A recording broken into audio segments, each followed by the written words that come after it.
Welcome to the Hockey Writers Maple Leafs Lounge, a weekly show from our Toronto Maple Leafs writing crew, bringing you the latest news, rumors, trades, player grades, prospects, and much more. From training camp to the playoffs, from draft day to the trade deadline, our team covers everything that happens with the blue and white. Come on in and pull up a chair. Welcome to the Maple Leafs Lounge.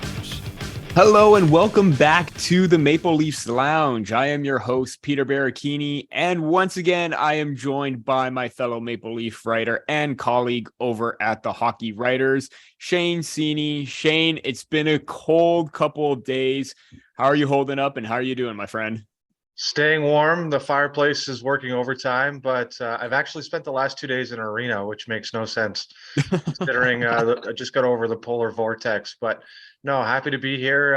Too bad we're not in Florida celebrating the All-Star break, but unfortunately, all our dreams don't come true. So, no, happy to see you and looking forward to the show. Yeah, what I would give to be down in in Florida, tropical paradise right now, because it was just a hectic couple of days up here. But yes, we braved the polar vortex. We got through that. Hope everyone is doing well and keeping warm. And let's get into this show. This episode is brought to you by our sponsor, Hockeypedia. Have you ever been looking for details on a team's player list? Do you want to know the Maple Leafs Stanley Cup history? It's been a while, I know, but they have won cups. Who is in the 2015 Stanley Cup playoffs? What are the NHL awards and their history? If you're interested in these or any other hockey questions, make sure you check out and bookmark the Hockey Writers Hockeypedia page, an ever-growing collection of hockey resources that is invaluable to any fan looking for information. Look for a link in the show description and dive in today. As we were talking about warm weather, the All-Star weekend happened. It just wrapped up. Teams are heading back to their respective destinations right now. And it was a warm weekend down in Florida. I wish we were all there soaking up the sun, but it has come and gone. And Shane, the All-Star weekend lately has been getting kind of a mixed review with everything in terms of like execution, events. The skills competition, I don't know if you saw online, but it was a massive, everyone was complaining about it. Let's just leave it at that. I just want to get your thoughts on the skills competition and also the actual event itself with the games. Yeah, I'm not a huge fan, to be honest. I think a lot of the players went this time around just because of the destination. Like you see them in shorts and a t-shirt, beachside. Those I didn't mind the beachside events, to be honest. Those were a little bit different and kind of you kind of got a different side of the players there, which is always good for the fans. The jerseys look great in person. They didn't look great on TV. It was really hard to tell what was going on there. So obviously the NHL probably didn't, test them out, which shouldn't really surprise anybody. One thing that I took away was Sidney Crosby. It just really seemed like he's still the man. Like he's still the mayor of the league. Sure, it's Connor McDavid's league when it comes to the scoring and the changing the way the game's played. But Crosby's resume is filthy, and like it really showed with the mutual respect he received this weekend. That piece he did with Marner was great. I really took Crosby really stood out for me, and just hearing everybody else talk about him just really kind of shows you what kind of person he is. Yeah, it was definitely a mixed review kind of weekend. I did like the execution of the actual game, but you saw the difference in attendance and how the fans were enthusiastic about it compared to the skills competition and the actual game. The game had more of a lively crowd with everything going on, but there was hardly anybody in the stands for the skills competition in the arena. Right. The events were kind of a mashup and mix up with everything, how you go from one event to another. The scheduling just kind of threw me off with everything. And there were basically only 3 highlights from that skills competition. I will say I agree with you with the beachside event with the splash shots, how you had to hit the targets, the surfboards, and then get to the target to dunk the player. Although sometimes it looked like they had to hit the target 2 or 3 times, and it kind of looked like you were like hitting one of those like targets at a circus and it wouldn't go through. And you kind of seemed like you were getting like ripped off kind of thing. Yeah. there was that. I still liked it. I thought the idea for that was great. As you mentioned, they were all in the beach attire, so that was kind of fun. Sarah Nurse pulling off the Peter Forsberg in the Tendy tandem. That event itself was pretty bad and kind of a snooze fest, but Sarah Nurse livened it up and stole the show with that. So grateful for that and a fantastic move on her part, as well as Connor McDavid going 4 for 4 with the accuracy shooting. We know how fast he is. He said he didn't want to go into the fastest skater because he's already proven that time and time again. He went into the accuracy shooting and he was a perfect 4 for 4, very quick lightning shot and release. I think that was absolutely fantastic to see. Well, let's face it, he is a top goal scorer in the league right now, and he wholeheartedly deserves it to showcase off his accuracy. So those to me were just the 3 highlights. Nothing more, nothing less. I thought the gimmicks, or like for the breakaway challenge, there was no fancy stuff to it like we saw with Trevor Zegras last year. It was more of like an acting show, and it kind of just threw me off. It just didn't have quite the same feel compared to the breakaway challenge last year. So let's hope that they improve on that for 2024. Yeah, and Zegras, he was even, he tweeted out a little snooze fest. Yeah, which caught some attention. Another thing too was how Crosby was talking about the playoff seeding.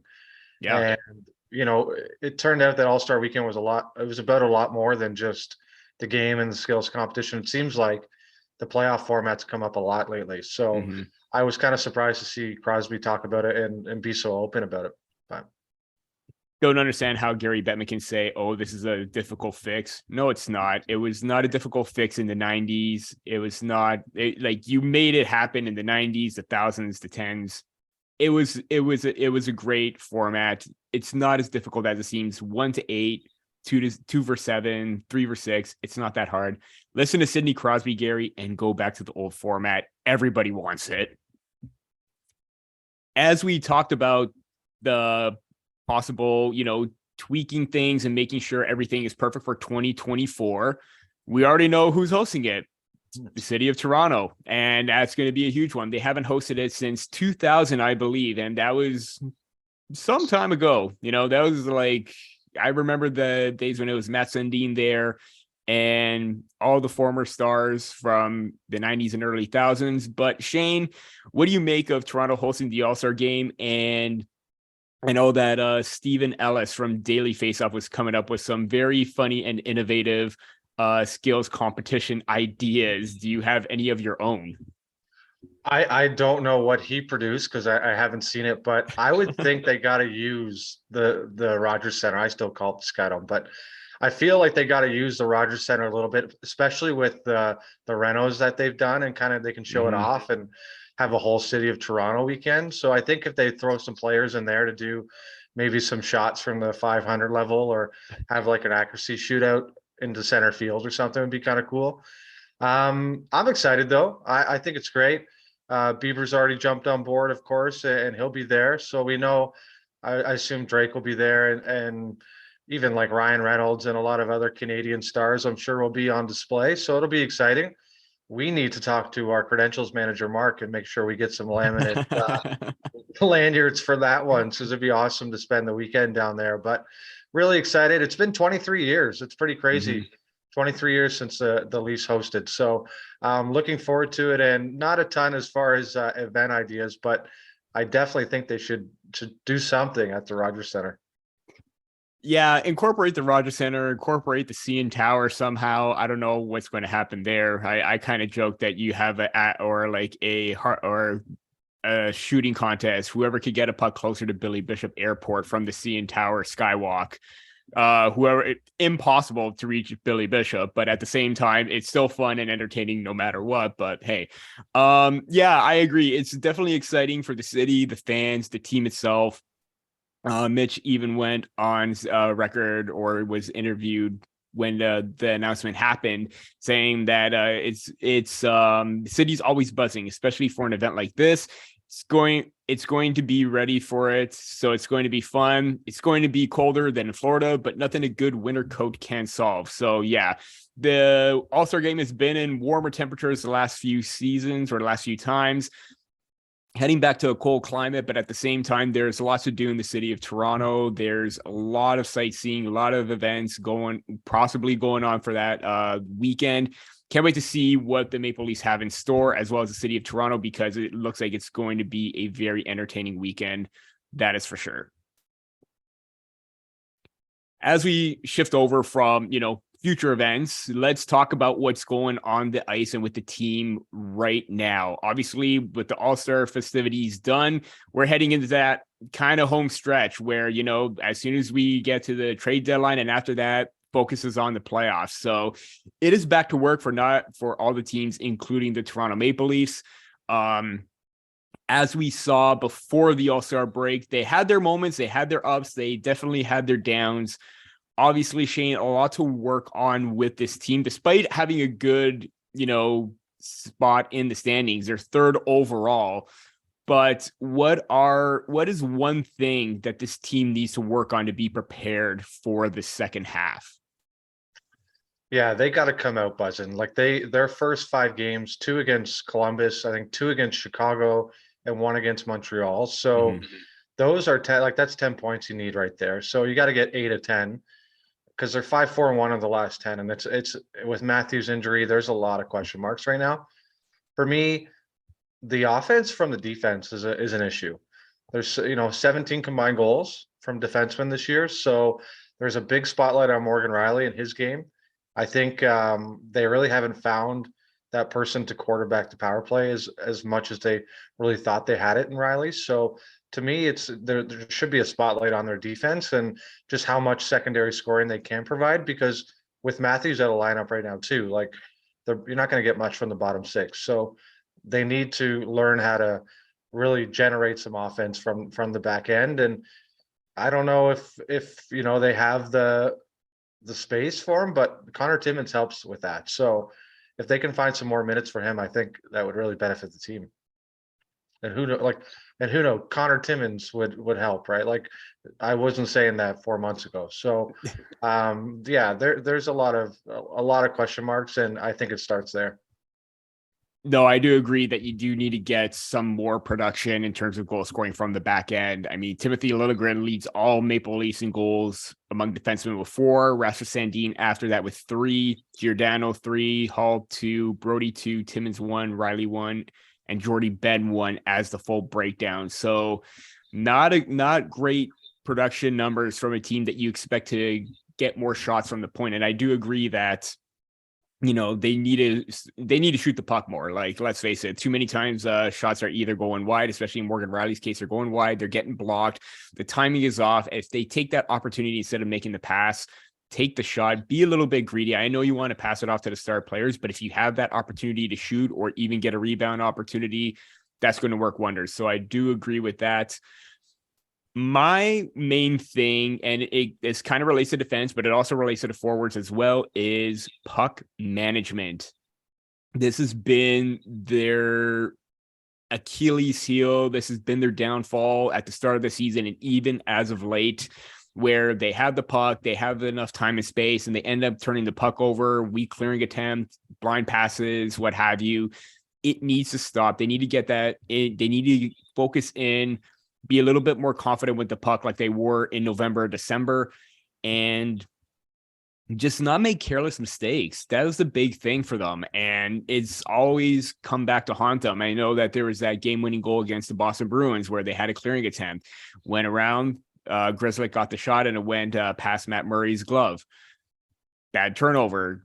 We've seen it from every single defender, from, Justin Hall, Morgan Riley, even Mark Giordano at certain points make a bad turnover, bad pinch, bad read, what have you. Their decision-making with and without the puck needs to be better, because in a lot of close games, they're in it. Like that game against the Bruins before the All-Star break, they were in it. But careless mistakes, careless positioning really got a hold of them, and it came back to haunt them, and they need to figure that out, because I don't know why, but it's been a major cause for concern this whole entire season, and they still haven't figured it out. So that is the big sticking point for me.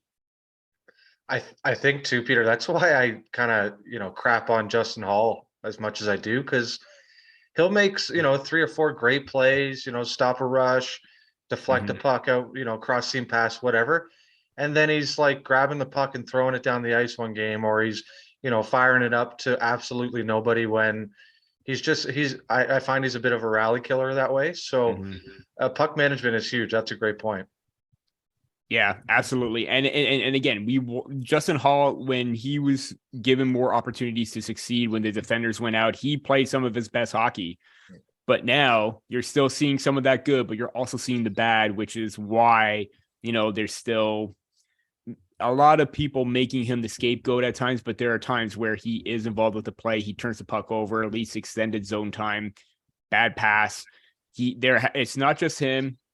This whole entire segment is not just picking on Justin Hall. It's everybody else as well. But I do agree that, Justin Hall has been in the middle of that most of all compared to other defenders. But either way, defense, forwards, they need to be smart managing the puck and not just give the puck up, because odd man rush, especially against a team like the Bruins, it ended up hurting them big time. So let's hope they can, fix that, especially against bottom, like you mentioned, their schedule coming up against 3 weak teams, because a lot of them or the Columbus and Chicago's are back to back or home and home, and then the Montreal series. So let's hope that they can find their groove, find their mojo, and make sure that, they can actually play well against a team that's lower than them in the standings or like in the draft lottery, because we saw that with the Arizona Coyotes and did not quite work out for 2 games. So fingers crossed. Let's hope that. Before we get into the second half of our show, this show is brought to you by Sports Fan Side Hustle, a new digital course that teaches passionate sports fans how to make a lucrative side income off of their love of the game. Get off the sidelines and into the game with a course that will teach you more than 14 different and easy to start methods any sports fan, even ones with little to no experience in writing, podcasting, video production, collectibles, or marketing, can use to make a steady part-time or full-time income. All you need is the internet, a computer, a passion for sports, and a few hours a week. Go to sportsidehustle.com to get the absolutely free startup guide that will explain 4 keys to unlocking this income opportunity. Again, that's sportsidehustle.com, and get started today. To kick off the second half of our show, obviously, there are times where even throughout the season, there are players that have stood out more than others, or players that have surprised us, frankly, because there have been a lot of bright spots with this team and players stepping up at critical moments.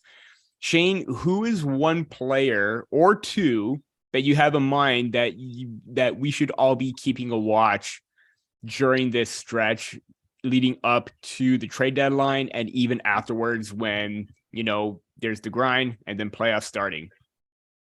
Yeah, I was originally going to say John Tavares here just because of the Matthews injury and kind of carrying the offense, but I'm going to switch gears last minute and go with David Kampf.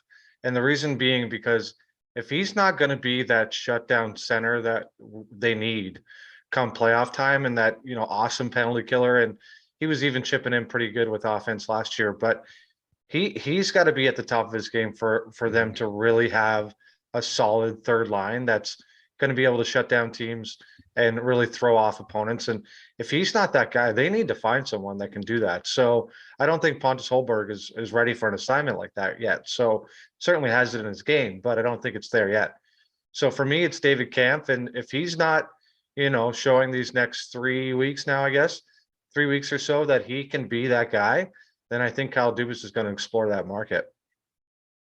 I agree, especially during this as soon as the calendar flipped over to January, not a whole lot of players have been playing particularly well, but the bottom half of the forwards have been kind of hit or miss. And David Kampf has been one of them where he's made a couple of crucial plays, and we know how well he is and how well he handles the puck, how smart he is positioning.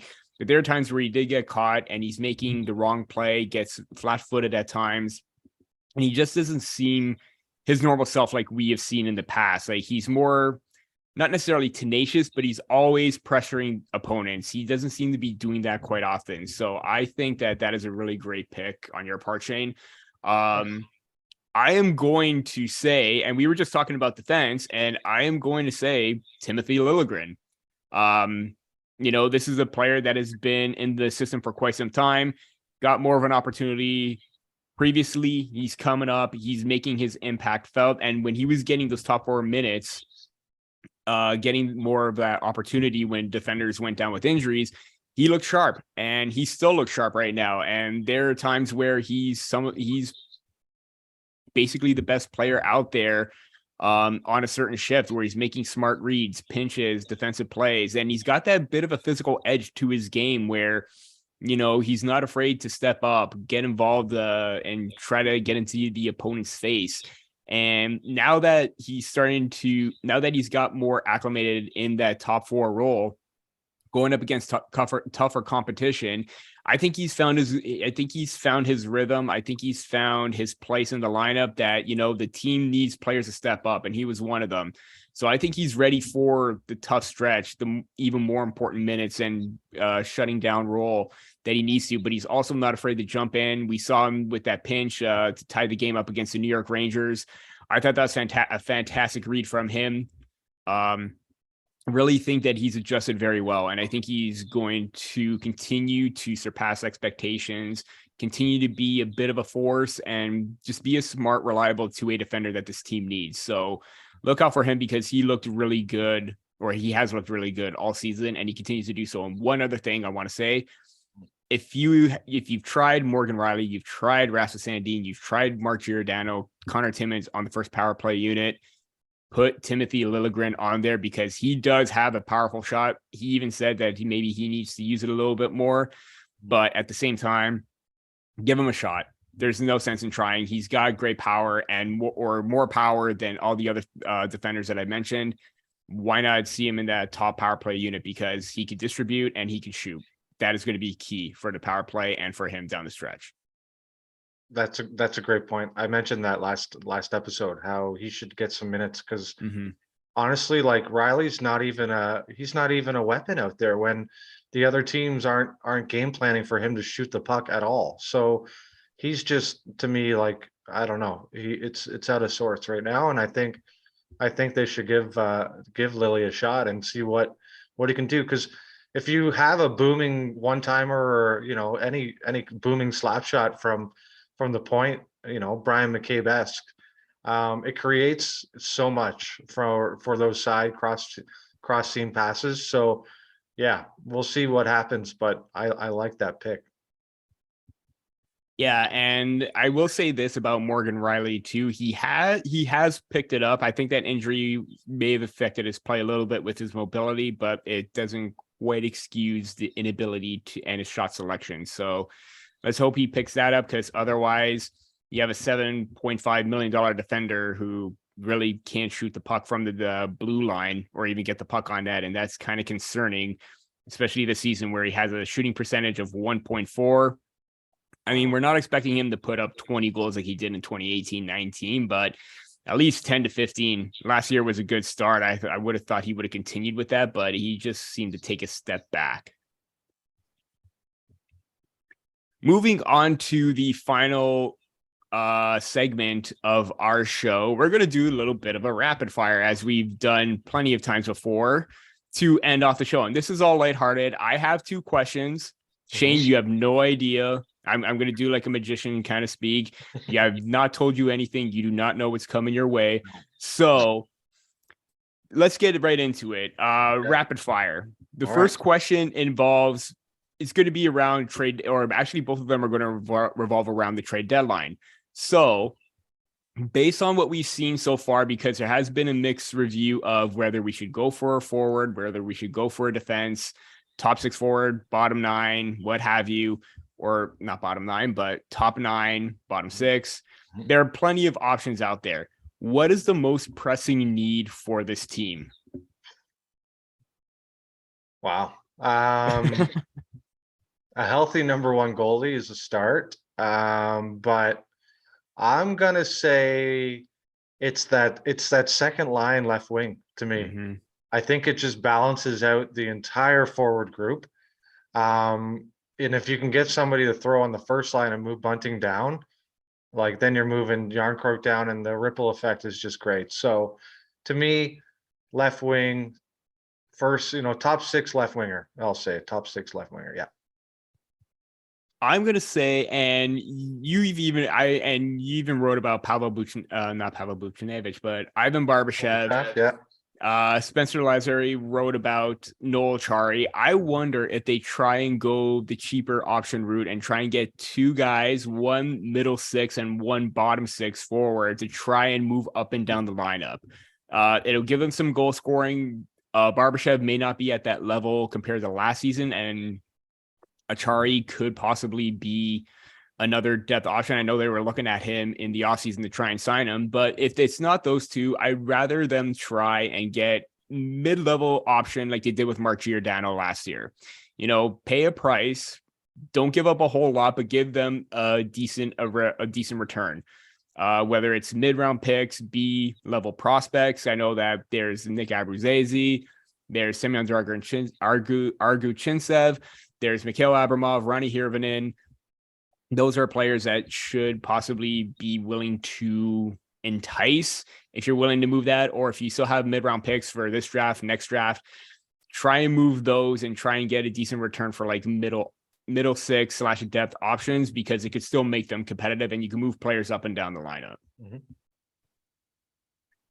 As I just mentioned, some prospects, if you have to give up one name, not named Matthew Knies. I'm not going to include Knies because let's say we include him in a bigger deal, like getting a Jacob Chikrin for term. I wouldn't want to trade him for, a rental, but if you get someone with term, a contract that can help out right now, that's when you probably move Knies.